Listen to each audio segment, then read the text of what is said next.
Good Friday afternoon to you. 4 o'clock time for Sports for CLE. Hope your weekend is off to a great start. Still plenty of talk and concern about the Sue Robinson decision that the NFL appealed, and the Players Association has until the end of the day to file their brief, and then the appeal will be in the hands of Peter Harvey, the designee of Roger Goodell. Plenty of reaction and questions about that. We're going to start things off by heading to the voicemail of Truth and Reason about the whole appeal process. Hi there, longtime Browns fan in Georgia. Wondering how if the NFL and its pundits say they're appealing the decision because they care about women and the truth, then why did they throw Judge Robinson under the bus? She is a well-respected, long-time federal judge, and who could be more fair and sympathetic to female accusers than a female judge? She deliberated a long time and very carefully and came out with a thoughtful decision. No force, no coercion, no violence. Then the NFL and its pundits said, "Not so fast, little lady. We know better than you." Now we see them for the chauvinists they really are. They don't really care about women, just the revenues they can make from them. But Browns fans are the toughest and most resilient fans ever. We've been sharpened by adversity, and I love the Browns and their fans even more. You can't bring us down. So, go Browns! As always, appreciate all of the voicemails. It's interesting, the whole decision to appeal a federal judge who does happen to be a woman, as the viewer so correctly pointed out, that you decide to change that. It was the league's collectively bargained right, and the league under Roger Goodell likes to wield that power.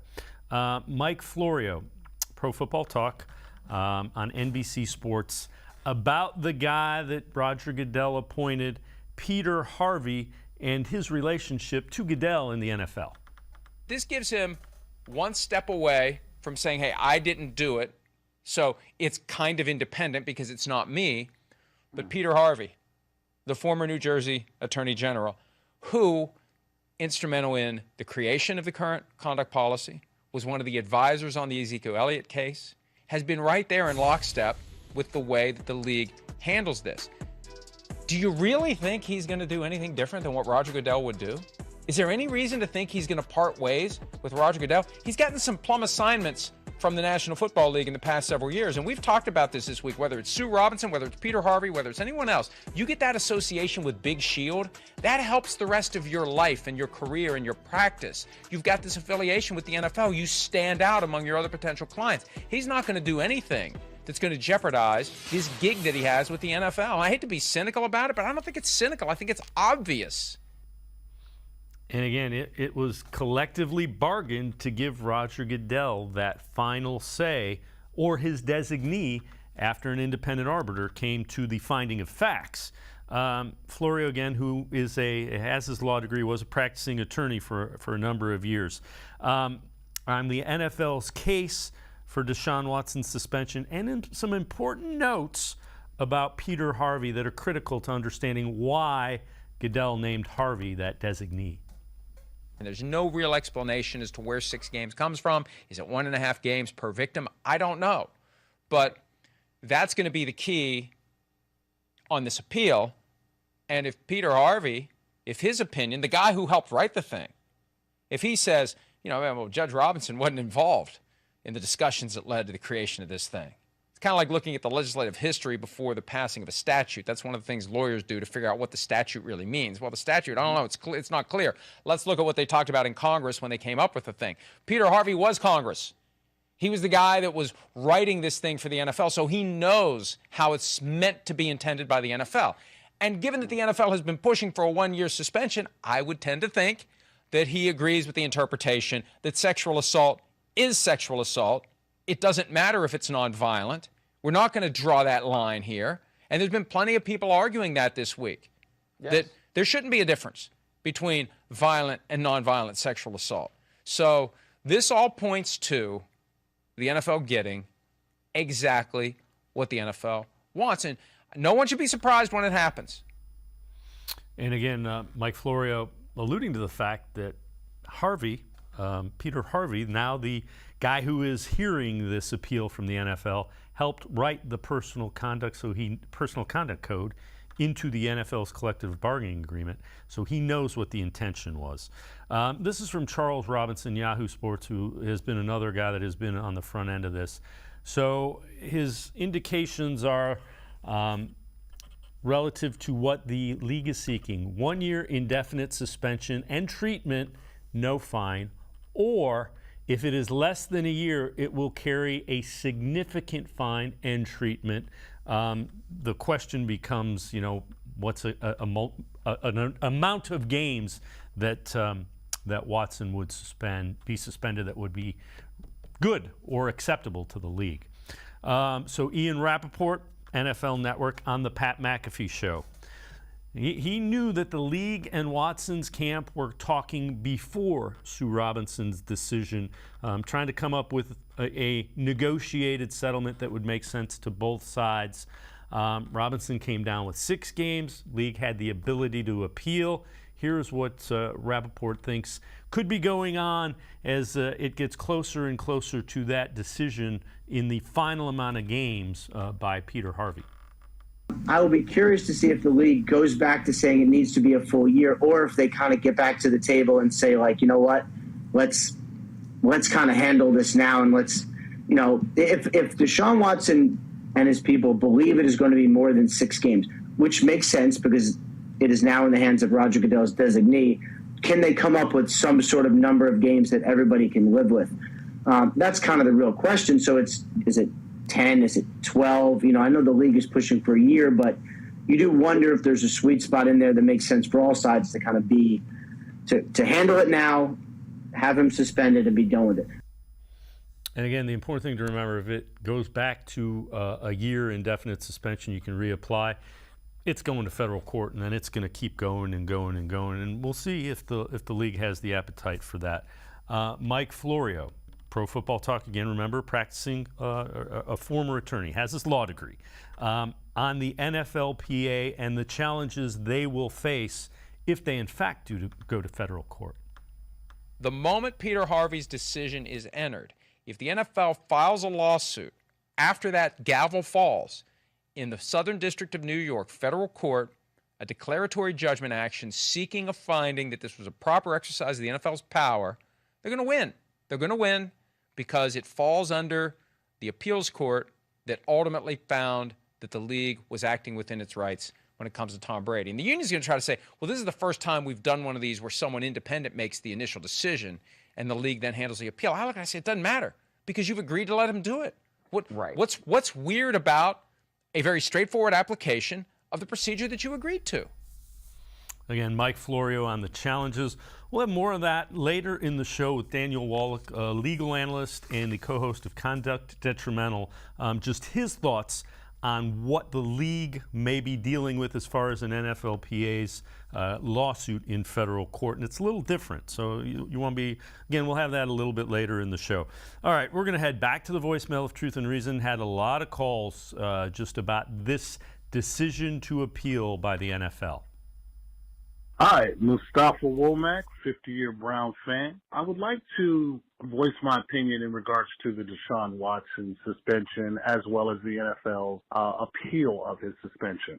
First and foremost, I think it's very unfair that the NFL as well as the NFL Players Association would agree on an arbitrator, take the fans through 3 weeks of turmoil and just stress waiting on a reply, and then turn around and say, well, what she gave Deshaun Watson, we don't appreciate. So we're going to just take that back and we're going to, redo this. That is one of the most one-sided issues. It seems like they just, set her up to fail. Basically what they wanted to do in this, what it appears like is they wanted to save face. And, when you look at the Stephen Ross situation with Miami, it's almost like they're doing this to show the world that, hey, we do punish the owners, in light of the fact that that's one of the mitigating circumstances behind Deshaun Watson receiving a 6-game suspension was that they looked at the league not punishing owners for their discretion. What's your thoughts on that? Thank you, and keep doing what you guys are doing. Appreciate the calls. I agree with you. I think that is what they were thinking with Stephen Ross, and I think the NFL will likely increase. And that might be the one thing that comes out of this, is they start to punish owners more severely. The one thing that I'd say about it is the Players Association collectively bargained this and gave the power back to Roger Goodell. If you think about it, the disciplinary of the Players Union, how many guys get disciplined in the Players Union's thoughts? It's a small percentage. So only a small percentage of guys are worried about giving the ultimate power back to Roger Goodell in a disciplinary setting. It's not a major number, and that's why it wasn't a major deal at the time. It becomes that when you're the guy that's dealing with it, like Deshaun Watson is now, like somebody else will be in future disciplinary hearings. But it's not the volume and the mass and the majority. So the Players Union probably didn't look at it as a huge deal initially. It's kind of becoming that at this point. We're going to step aside, take a quick time out. Other side of the break, Jack Duffin will join us, and we will talk about some of the salary cap implications if Deshaun Watson is in fact suspended for a season. We'll also take a look at where the Browns sit salary cap-wise relative to the rest of the league. Sports4CLE, Talking Browns. We'll be right back. Stay with us. Come back to go forward. Back to learning new things. Back to pursuing your dreams. Tri-C has flexible learning options to fit your life. And every year, more than 1,000 local companies provide Tri-C students with real-world learning. The right education can boost your lifetime earning power by hundreds of thousands of dollars. Start now with a college education you can afford. Tri-C, where futures begin. The Ohio Lottery Partners in Education program recognizes role model students and teachers from across Ohio. Nominations can now be done completely online. To nominate a deserving teacher or student, go to OhioLottery.com. In the About section, find Partners in Education. There you will find links to the nomination forms. Students, kindergarten through 12th grade, can be academic all-stars. Teachers can be honored as a Teacher of the Month. The Ohio Lottery Partners in Education, where stars shine. The Greater Cleveland Sports Hall of Fame celebrates the star athletes and notable sports figures who were born or have made their home in Greater Cleveland. It tells the story of discipline, commitment, perseverance, sportsmanship, and excellence in achievement. It encourages and inspires those who believe in sport and its direct impact on the well-being of our community. Go to clevelandsportshall.com or follow us on Twitter at GCLE Sports HOF for more details.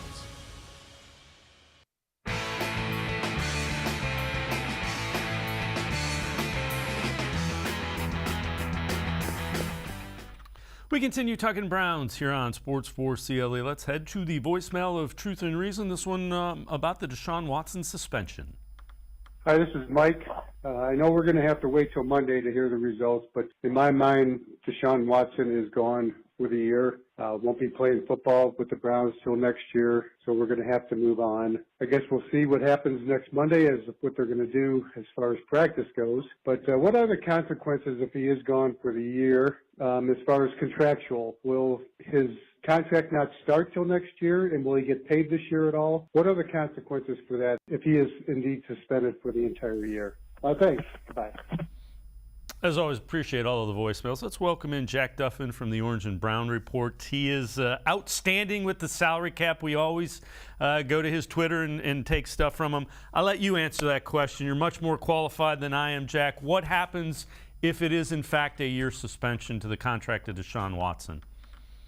Yeah, so what will happen with the contract is it will toll. So effectively, it just all pushes back a year, but not in total. It's slightly weird. So the signing bonus money will still stay the same. So the just under 45 million that they converted into signing bonus stays the same, but all the base salaries jump back a year. So rather than 46 million next year, it'd be that 1,035,000.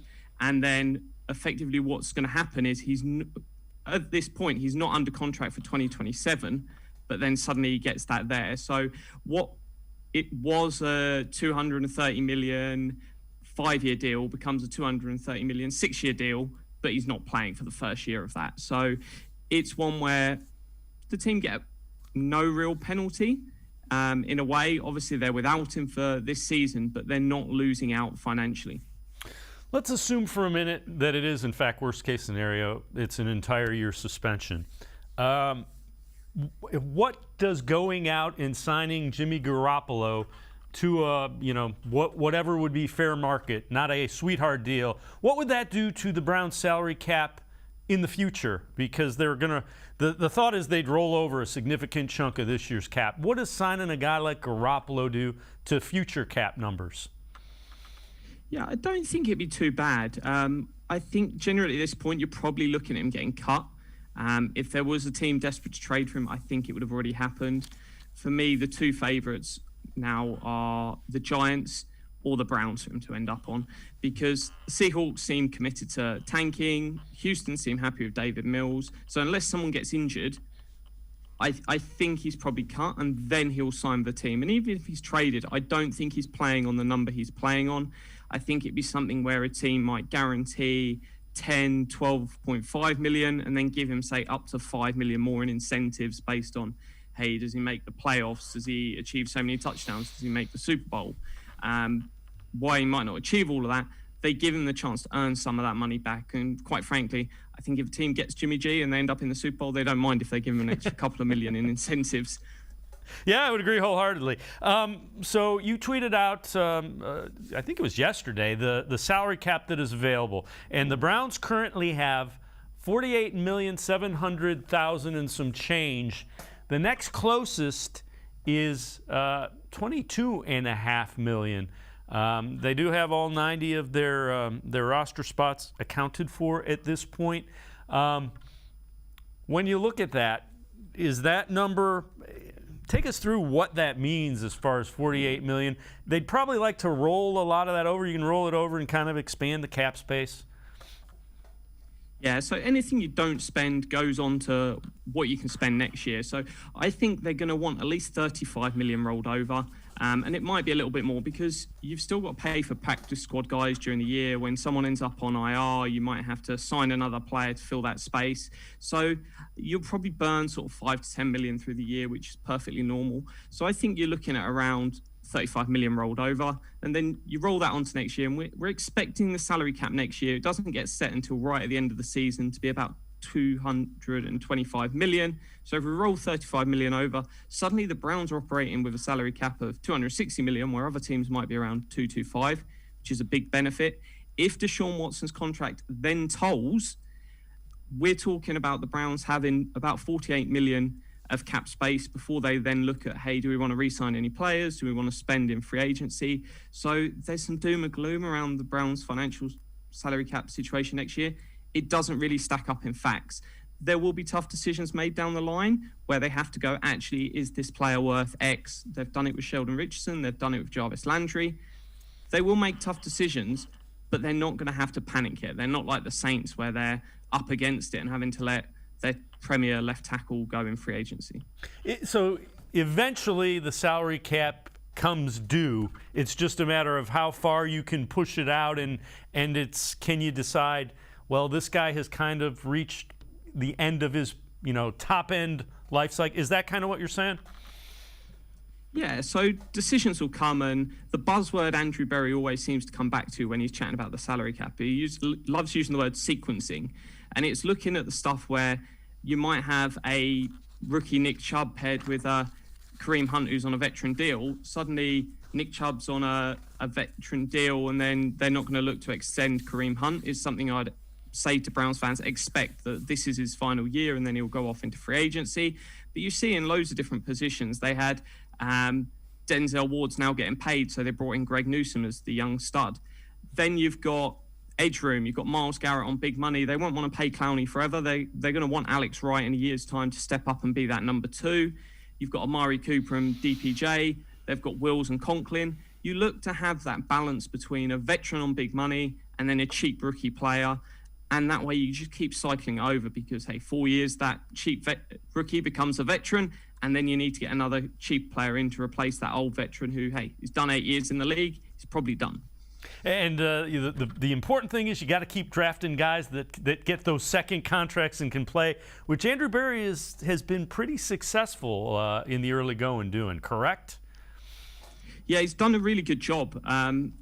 There might not be loads of people in that sort of first draft class that blew the world out, and people love going back to that Saints draft class that had like Ramczyk, Kamara.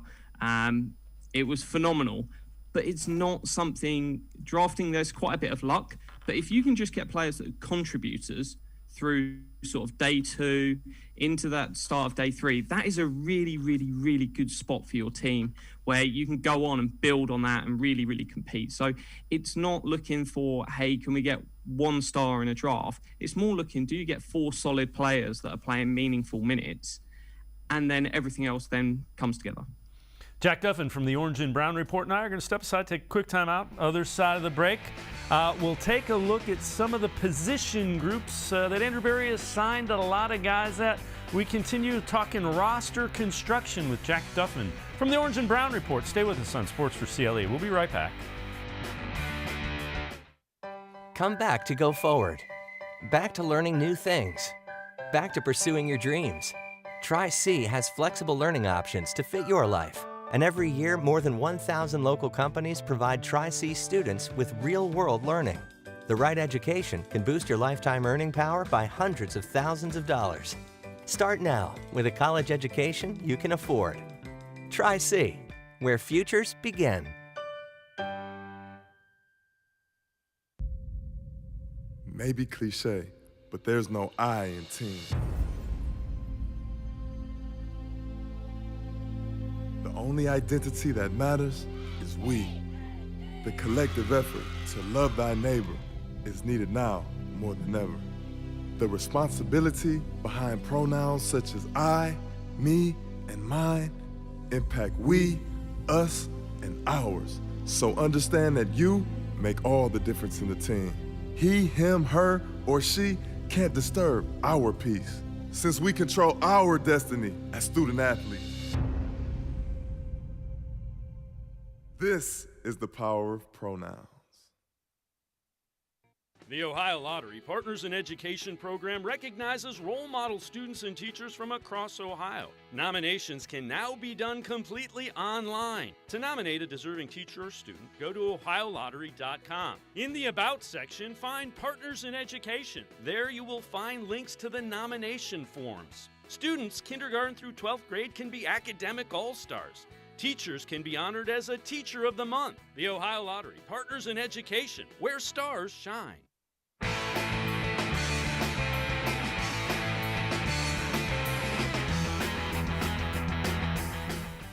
We continue talking Browns with Jack Duffin from the Orange and Brown Report, and Jack tweeted this out, and it's kind of interesting. Andrew Berry, since he's become the general manager of the Browns, has signed and extended 180 different players. And you look at the position groups, and you know, wide receiver jumps out, 23, cornerbacks 22, edge rushers, defensive tackles 18, quarterbacks 9. That's a lot. Jack, when you look at those numbers, and we'll kind of get into it a little bit later in this segment, does that tell you anything? Is it just a matter of they're kind of searching at some spots, and with the cornerbacks, they're pretty deep right now, but you can never have enough cornerbacks, and they've been looking for wide receivers. Yeah, it really goes back to what we've always seen with them. They love the guardrails. Hey, let's go after and churn the bottom of that roster, find out who the great guys are they want to keep and who they're not worried about.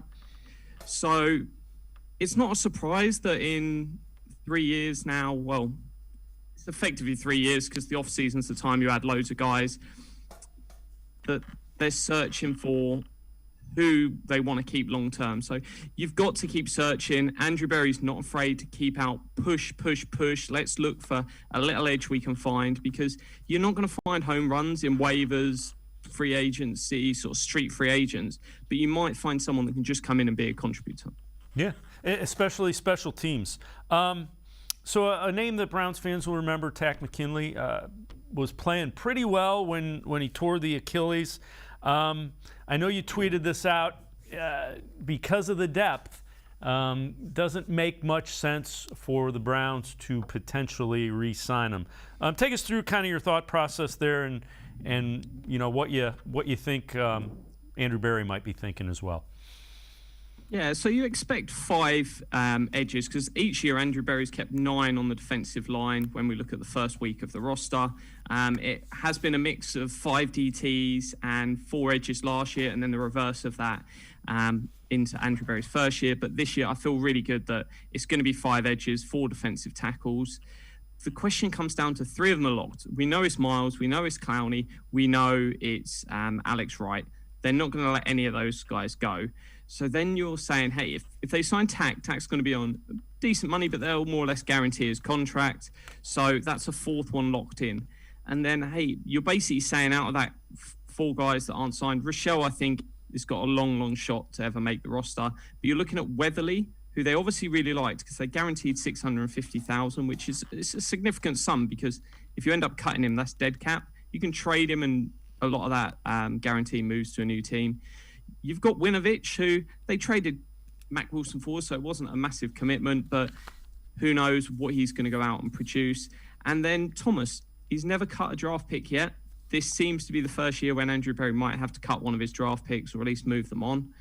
But I just don't see them going out and signing Tack McKinley. So why it's a great comeback story. I hope he does really well. I don't think it's going to be one where he lands on the Browns. So let me ask you this: can you tell, based on the numbers where you look at and the cap thing, is there a position group or two that Andrew Berry seems to value as he kind of builds the cornerstones of his roster?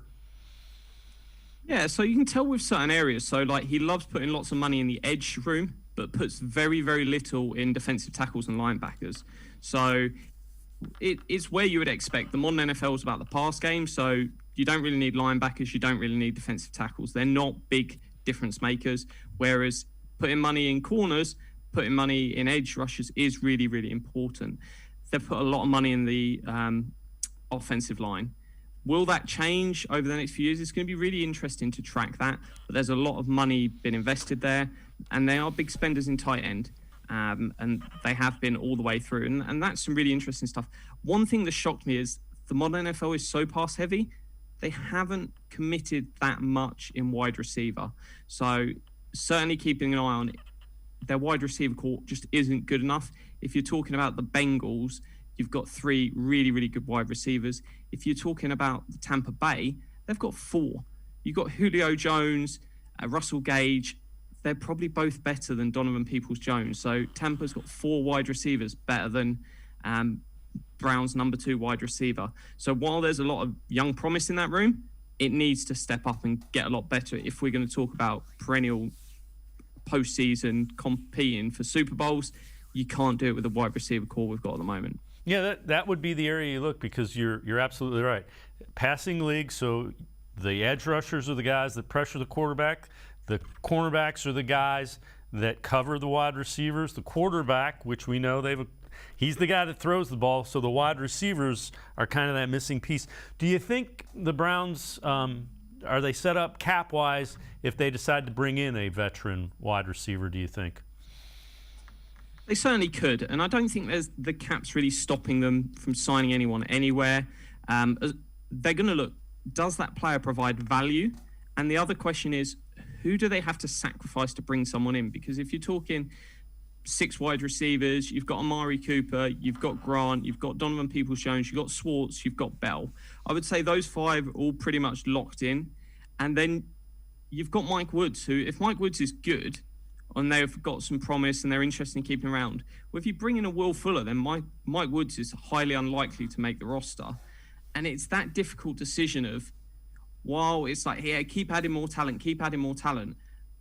If the moment they go out and sign Will Fuller or they sign someone else, if they'd have signed Julio Jones, you're sat there going, well, Mike Woods is probably cut. They might try signing him to practice squad. He might go to another team. That's not where you want to be before you even see this guy in a preseason game or what they can do. So I think it's sensible to go 2-3 weeks into the preseason. Let's see at least one game. Can Mike Woods be someone they're interested in? Not can he come in and contribute and be a starter in year one? Is it someone they see being a contributor in year two, maybe a starter in year three? If they don't, by all means, go out and grab someone. But there's still quite a few players out there. You've got the likes of Cole Beasley, has been sniffing around teams. Will Fuller's been sniffing around teams. These guys can come in and start as your third wide receiver. You're going to have no issue. And they're not going to need that long to adjust. They've got plenty of experience. So I would say it's more about sussing out, do they want to keep Mike Woods around long term, than do they need to panic buy and grab someone? Because there's some talent there, and we'll get nearer to cut downs. They might just take a swing on someone. In terms of trade target, Darius Slayton is one that has caught my eye. I really like him as a player. I think could be an interesting addition. Great stuff, as always. Jack Duffin from the Orange and Brown Report. Thanks so much for the time, Jack. Appreciate it. No worries. All the best. All right, Jack Duffin. Make sure you read him. Orange and Brown Report. Follow him on Twitter. Always really good stuff. We're going to switch our attention to the legal side of the Deshaun Watson appeal. Daniel Wallach, legal analyst, also co-host of Conduct Detrimental. Straight ahead on Sports4CLE. Stay with us. The Ohio Lottery Partners in Education program recognizes role model students and teachers from across Ohio. Nominations can now be done completely online. To nominate a deserving teacher or student, go to ohiolottery.com. In the About section, find Partners in Education. There you will find links to the nomination forms. Students, kindergarten through 12th grade, can be academic all-stars. Teachers can be honored as a Teacher of the Month. The Ohio Lottery Partners in Education, where stars shine. The Greater Cleveland Sports Hall of Fame celebrates the star athletes and notable sports figures who were born or have made their home in Greater Cleveland. It tells the story of discipline, commitment, perseverance, sportsmanship, and excellence in achievement. It encourages and inspires those who believe in sport and its direct impact on the well-being of our community. Go to clevelandsportshall.com or follow us on Twitter at GCLE Sports HOF for more details.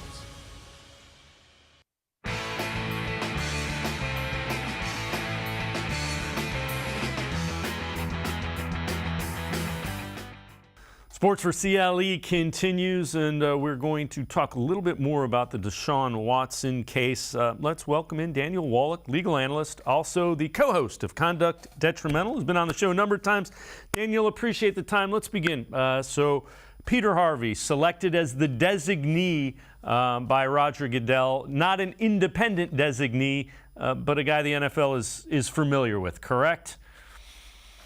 Yeah, I mean, he served on NFL advisory committees. He helped write the personal conduct policy, and he was one of the independent experts who evaluated, the allegations in the Ezekiel Elliott case. So far from independent or neutral, he has a long-term relationship with the National Football League. His law firm does legal work with the NFL. But we knew a long time ago, as far back as 2020, that the players were never going to get a neutral or an independent designee. They were going to get a partial one that would be either the commissioner or somebody that he selects that would likely see things the commissioner's way. The players ceded that right in the 2020 collective bargaining agreement. So this doesn't come as any shock, and what should come as less of a shock is what the likely outcome is going to be here. The NFL will get its pound of flesh in front of this appellate review officer. There's no question about it. Okay, so the expected time now, what's the timeline on the decision? The union has to respond by the end of business today to that appeal, correct? They have to file some sort of paperwork that states their position, if you will. Yeah, this is an expedited appeal. Under Article 46 of the CBA, the NFL had 3 business days to file their appeal, and the appeal was limited to 5 single-space pages.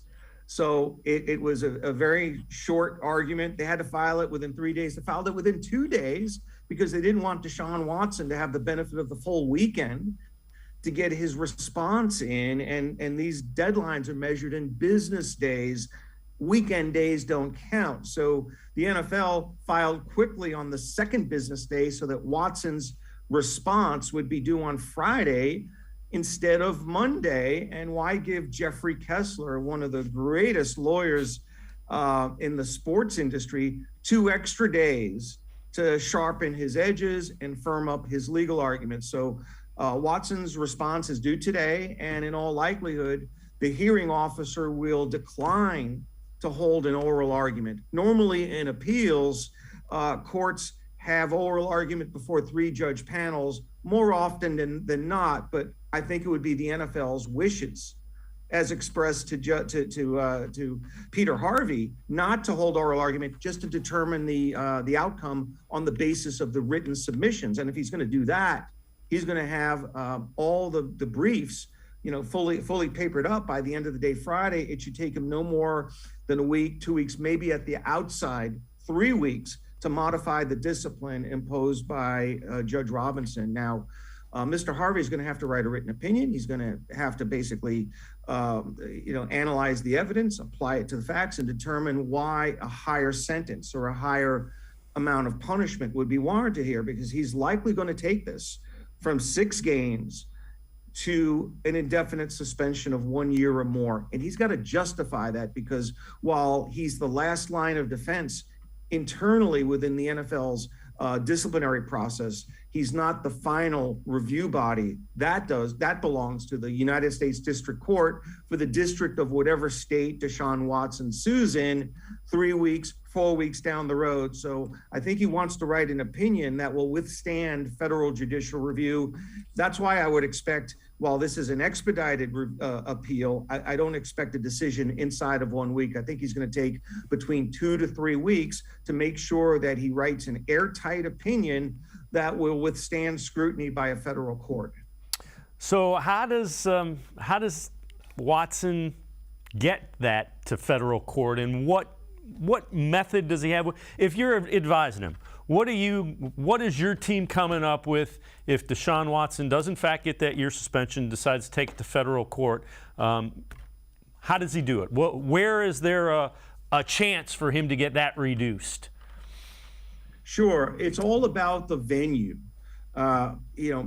Motion. This is not going to be a normal lawsuit where you file a complaint and then the other side has 30 days to respond. This is going to be called a motion to vacate the arbitration award, or a petition to vacate the arbitration award. Looking back at Deflategate and the Ezekiel Elliott case, the NFL and the NFLPA have always engaged in a race to the courthouse to get the more favorable forum. The NFL prefers to litigate these issues in the Southern District of New York, which is obligated to follow the Second Circuit U.S. Court of Appeals decision in the Deflategate case, which makes it very difficult for federal courts to overturn labor arbitration decisions. The NFLPA, by contrast, would prefer to litigate this case in Delaware. And what they would be filing is a motion to vacate the arbitration award. The NFL would be filing a motion to confirm the arbitration award. So they would basically be the flip side of the same coin, or two sides of the same coin. And the reason why the PA would want to file a lawsuit in Delaware is that the disciplinary officer was a former chief judge of the U.S. District Court in Delaware. She served on that bench for 25 years. She was the former chief judge. And today, of the 5 judges that serve on that court, 3 of them were colleagues with Sue Robinson. The other 2 practiced for years in front of her. So she's a very familiar person to the judiciary in Delaware. And I would think that a former colleague or a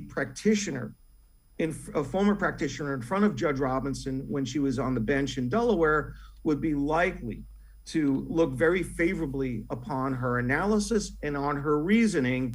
So clearly the league doesn't want to be in Delaware.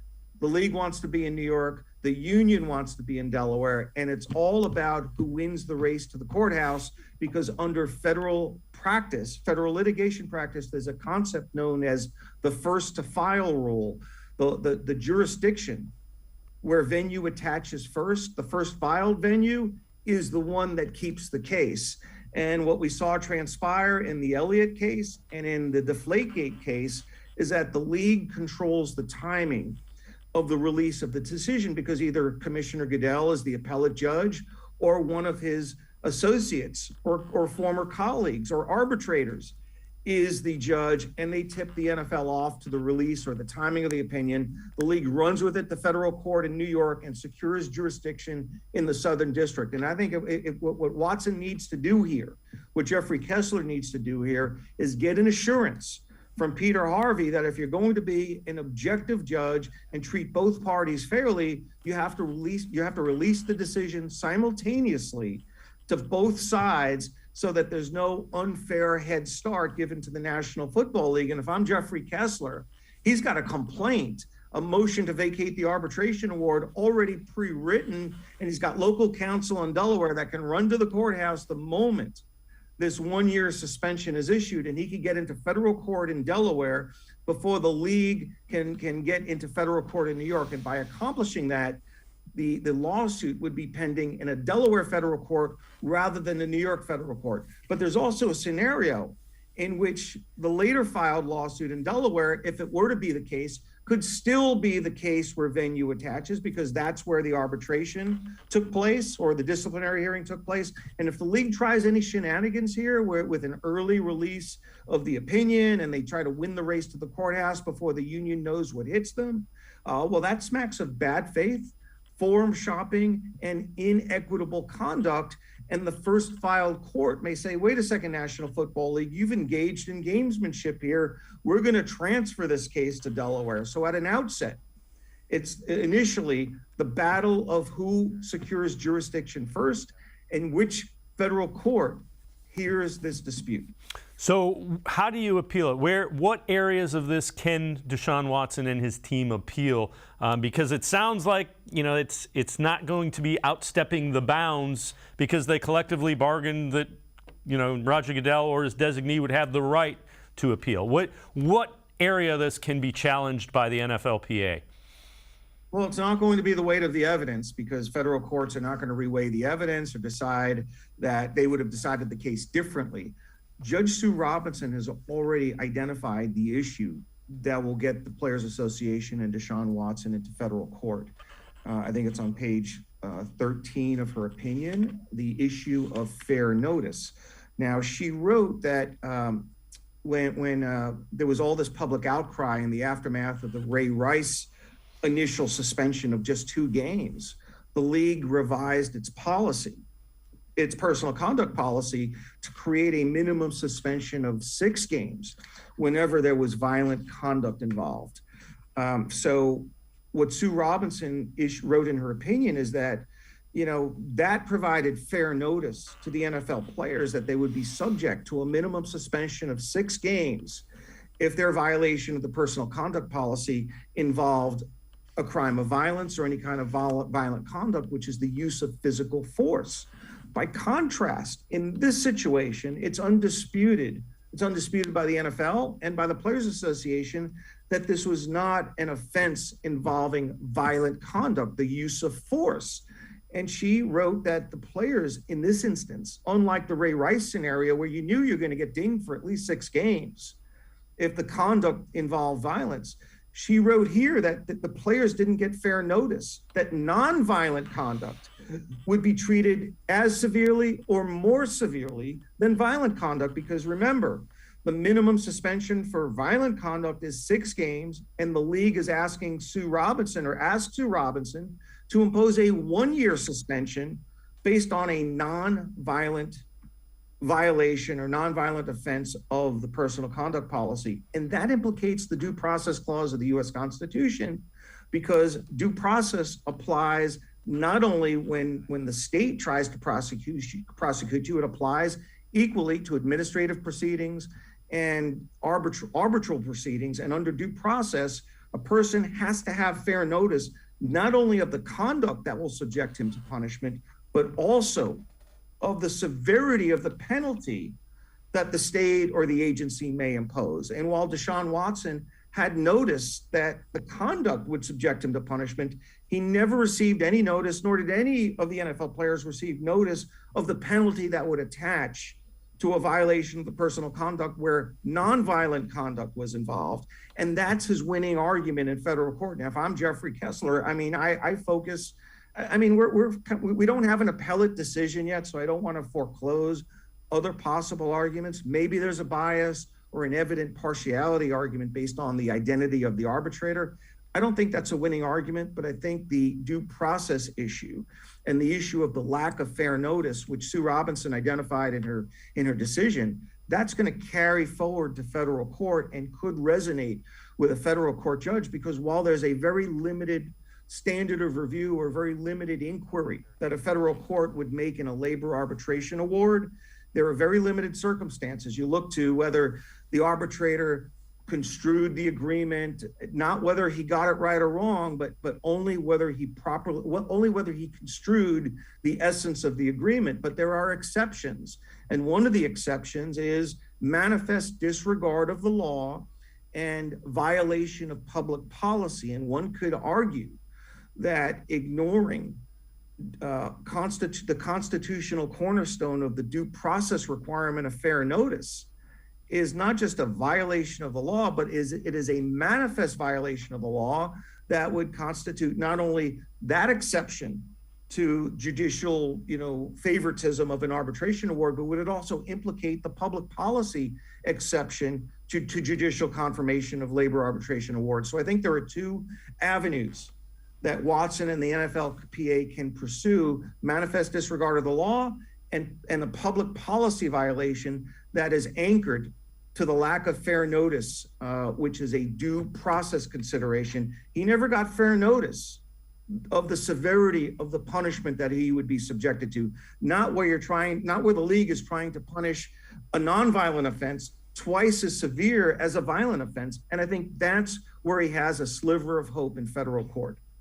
Daniel Wallach, as always, great stuff. Appreciate the time and the insight. Thanks very much, Daniel. My pleasure as always. Thanks for having me on, Dave. All right, Daniel Wallach, legal analyst, also co-host of Conduct Detrimental. We're going to step aside, take a quick time out. Other side of the break, Spencer German from 92.3 The Fan. We'll continue talking Browns. Stay with us here on Sports4CLE.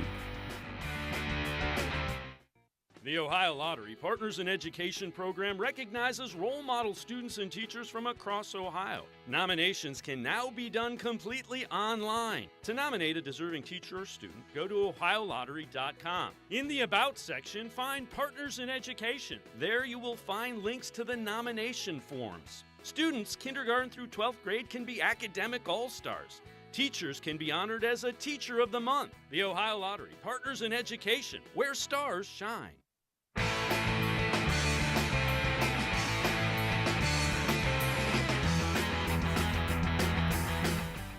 We continue talking Browns. Let's head back to the voicemail of Truth and Reason. This one about Deshaun Watson and the Browns quarterback situation. Hey, Dave, this is your boy out in bad news. I got it. They took the decision. But let me say the Browns. I've been thinking this over. Let him go. Let him get the whole year. We can ride with Jacoby. Because I looked over the film in Baker's best year. In that great season, and we call it great season, we played some of the poorest teams in the NFL. And show me how many blowouts we had in any game besides the depleted Ben Roethlisberger. I say, go Browns. We can wait till next year. All right, as I always appreciate all of the voicemails. Let's welcome in Spencer German from 92.3 The Fan. Spencer, it's looking, barring something unforeseen that's a negotiated settlement, most likely outcome now seems to be a year. Yeah, and I can sense the frustration in your voice, Dave. It's I think we're all a little exhausted just of talking about this story and this conversation. But yeah, it is looking that way. I wish I had as much optimism as the caller there, and I think other Browns fans who still seem to have hope in Jacoby Brissett leading this team to the promised land. But yeah, I mean, without Deshaun, I think it does, assuming it is a year that this gets pushed to by the NFL, it does feel like almost just an ominous season ahead where we're talking a lot less about, playoffs and what, how good this team is and how far they could go and X's and O's, and much more about what could have been if things were different. So it's an unfortunate situation, but we still have some things to play out, and we'll kind of see how that goes here in the next couple weeks. So Wyatt Teller, Browns guard, talked today about quarterback situation, Jacoby Brissett, and what the offense will look like. I mean, obviously we want to know what's going on and be done with it. I mean, I think that if any team was in that situation, that's what they want. But we got to, again, like I said, worry about your individual thing and kind of let that be, handled by whoever's in charge of it. With that in mind, what are your impressions of Brissett? Yeah, I think Jacoby's a great quarterback. I think, he's been here the whole time. He's studying the playbook. He's been learning. I think that he's a talented quarterback.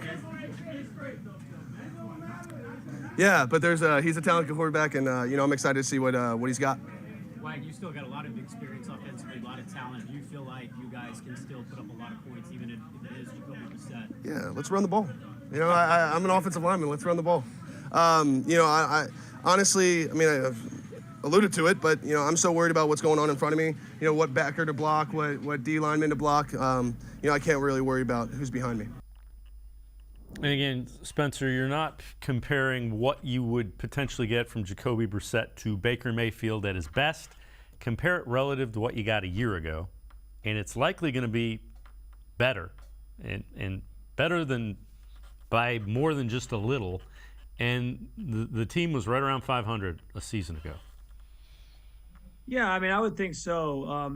The hard thing is always obviously gauging year to year how teams are going to be different. I always like to say I treat defenses almost like a bullpen in baseball, where one year bullpen could be lights out, one of the best in the game, and then the next year it could just be a complete mess. So sometimes that happens. I do have a lot of hope for this defense this year, though, for the Browns, where I think that depending on if Jacoby's out there for 6 games, 8 games, 10 games, the whole season, I think they could certainly carry the workload for a period of time. And I think Jacoby's good enough that, yeah, he can keep you in games. He's more of a game manager in that respect. He's not going to make the big mistakes like we got from Baker last year when he was injured.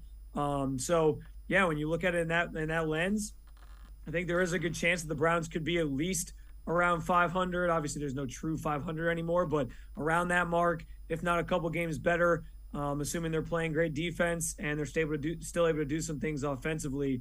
And I do think a lot of it, too, comes down to play calling. Like, there was moments last year where all of us were watching these games wondering why Kevin Stefanski wasn't running the ball more when you have Nick Chubb and Kareem Hunt. Now you obviously got Dearness Johnson back there as well. Plus, there's been some rave reviews out of camp about Jerome Ford. So you have a you have a lot of talent rather in that backfield that hopefully they'll utilize. And that kind of starts with Kevin Stefanski. So I think with all that combined, there's still some hope. There's still some reason to believe that Jacoby Brissett can lead this offense and do some things. But it obviously is a little less the season's a little more ominous without Deshaun Watson being out there, but they can still make some noise. All right, out camp today. Browns were on the field. Weather forced them inside for a little bit, and this is a little concerning. So Nick Harris, guy that they want to be the starting center, walked off the practice field into the field house with the trainer. No reports on the severity of that, but Nick Harris banged up out at training camp today. Here's some good news. You always want to see Myles Garrett, Jadeveon Clowney hitting the sleds, getting things going.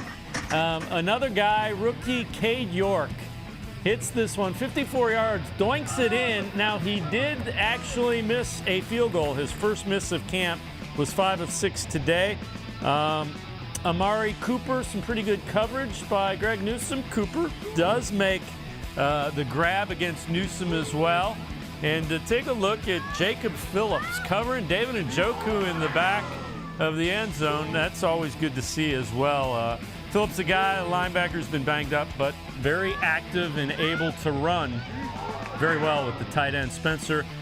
Cade York has been really good. I know it doesn't matter until he makes them in the game, but that's a weapon, and he's been really impressive kicking long field goals as well. Yeah, I keep trying to tell myself to, temper my expectations a little bit before the season, because every year the Browns are brought in a new kicker, whether they drafted him, signed him. We always get our hopes up. We think it's finally the one, the Phil Dawson's second coming, and then it never really pans out that way. So I'm hopeful. I think they finally hit on one here. He seems like he's the real deal, and I hope that when we start seeing him in games, especially in the preseason, he can keep this up and deliver in those big spots. Because let's face it, that's been a major weakness for this Browns team over the years that's cost them games, is not being able to hit field goals. So if he can come through like that, he's going to be a huge, important piece this season. I also will add real quick, Dave, right before we got on, I think I did see an update on Nick Harris, and I believe they said he just poked his eye or something like that. So nothing too crazy, it sounds like, with him. Good. That's always good news. A guy, by all accounts, that has been performing well and ready to assume that starting center position. Spencer German, 92.3 The Fan, and I'm going to step aside, take a quick timeout. Other side of the break, we will head to the voicemail of Truth and Reason. Sports4CLE. I'll be right back. Stay with us. Come back to Go Forward. Back to learning new things. Back to pursuing your dreams. Tri-C has flexible learning options to fit your life. And every year, more than 1,000 local companies provide Tri-C students with real-world learning. The right education can boost your lifetime earning power by hundreds of thousands of dollars. Start now with a college education you can afford. Tri-C, where futures begin.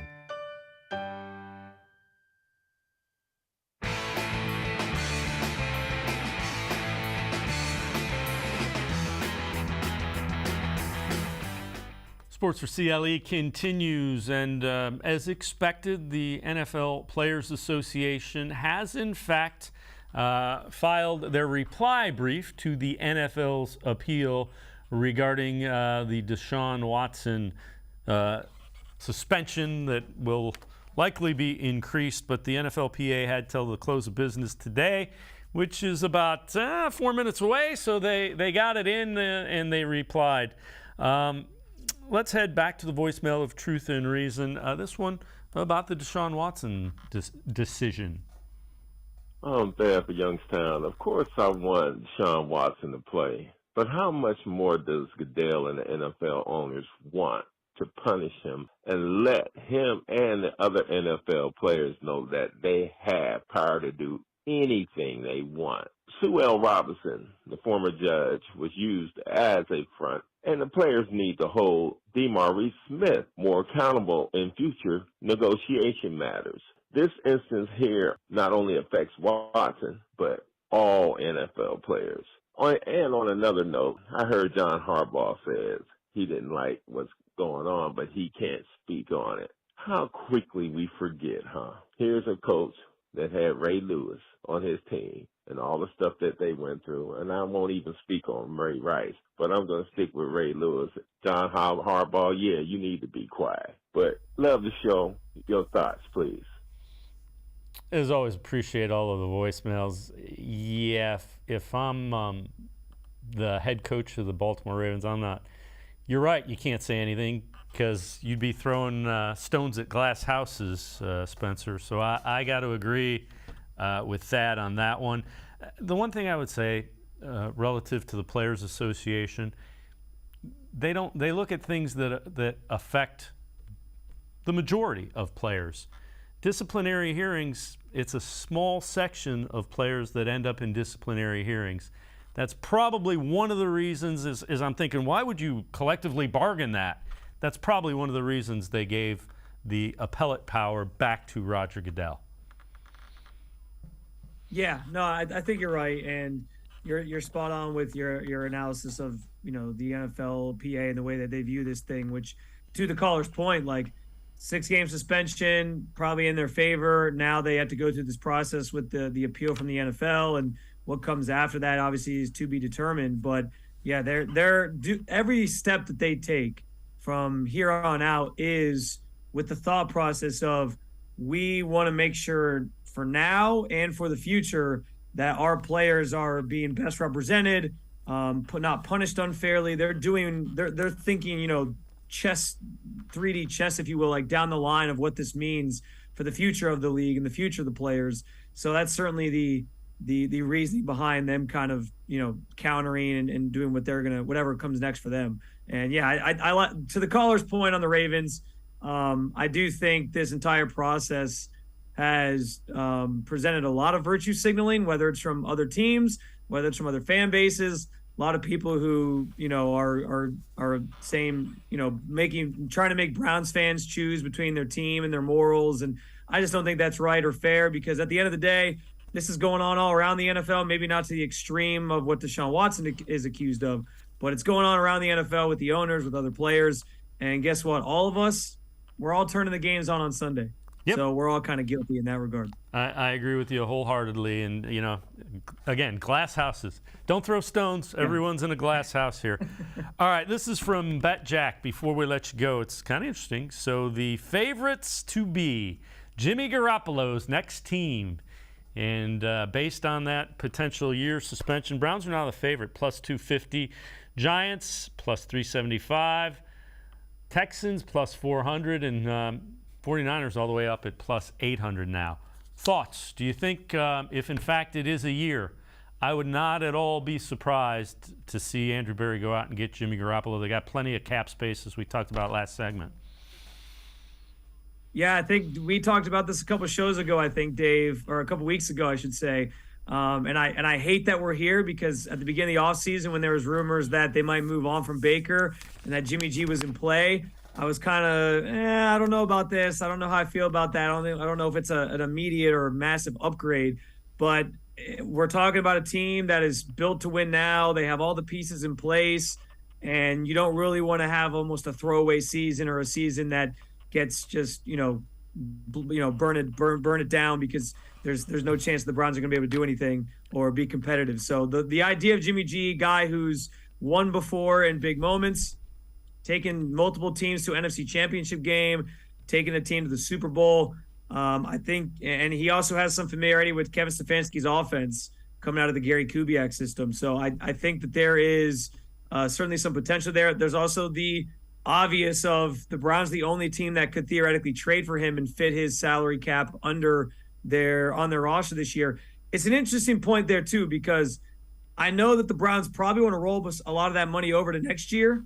Especially with Deshaun's contract kicking in big time next year. But if he gets a year and his contract tolls, that almost opens you up to say, okay, well, now we maybe can think a little bit further down the line and we actually have the room to maybe make this move and trade for him. So we'll see what happens. I do think depending on how this plays out, depending on if the NFL actually does go to a year, which I think is the assumption, that we could see them in the mix for him here in the next week or so. Yeah, and again, it would be a one-year marriage of convenience on both sides. Spencer German, 92.3 The Fan. As always, appreciate the time and the insight. Good stuff. No problem, Dave. Appreciate you guys having me. Take care. All right, Spencer German, make sure you catch him, 92.3 The Fan. That's going to do it for this edition of Sports for CLE. See you back here Monday at 4. Have a great weekend, everybody. See you Monday on Sports for CLE.